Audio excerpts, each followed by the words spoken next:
Nietzsche scholar Brian Leiter. This poignant story about Nietzsche, who was moved to intervene over the flogging of a horse, affected Christine Dagler. I find this anecdote of Nietzsche walking in the streets and seeing this horse being beaten by his driver to be very sad. It makes me sad of thinking about this image of Nietzsche witnessing the beating and being overwhelmed by compassion or empathy for this suffering animal. What is he witnessing? He is witnessing unwarranted cruelty. Well, is cruelty ever warranted, right? And this is something he cannot accept. Did it project him into madness all of a sudden? I don't know. These things are hard to assess. This is the 19th century. Diagnosis might not be as easy back then as it is nowadays. I don't know how easy it is nowadays. But what I think it tells us is that Nietzsche was not this cold-hearted person that maybe some people have wanted to give us from bits and pieces of his writings. I don't read him as an advocate of sheer force.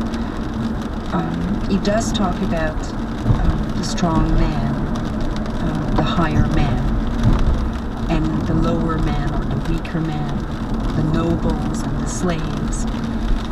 But he says very importantly that it would be wrong on the part of a strong individual to exercise their strength over the weak, that it would be cruel and that it would be unacceptable.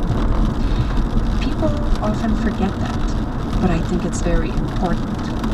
He does talk about a form of compassion that the overman would have towards the weak. What is really important for him is not necessarily to create values from scratch, but to re-evaluate values.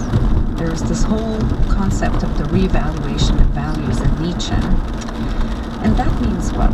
It means revisiting what it is that we value, what virtues we consider to be good, and to actually really put them to the test of our own thinking and critique. So if we're going to take the virtue of compassion, for example, we receive it from Christianity. If one is a Christian, one receives it from one's own religious teachings. But there is a way in which the individual can take this virtue of compassion, look at it, analyze it, criticize it, and at the end of that process, make it one's own value.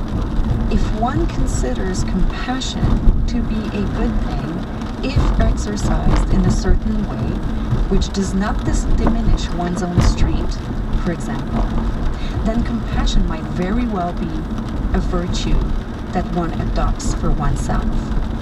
But the difference is between receiving something, taking it for granted because one has been taught to think it is good, and adopting it for oneself. Christine Dagler on Nietzsche's complicated feelings about strength, virtue, and compassion. This is Ideas on CBC Radio 1. Next, I return to Brian Leiter as we continue our conversation by talking about Nietzsche's version of, well, Groundhog Day. I'll maybe afflict myself by asking this next question. I confronted Nietzsche as an undergraduate and sort of fell instantly in love, and thought I had begun to unpack some of these concepts in a less than unsophisticated fashion, concepts like Übermensch, concepts like relativity of values. One that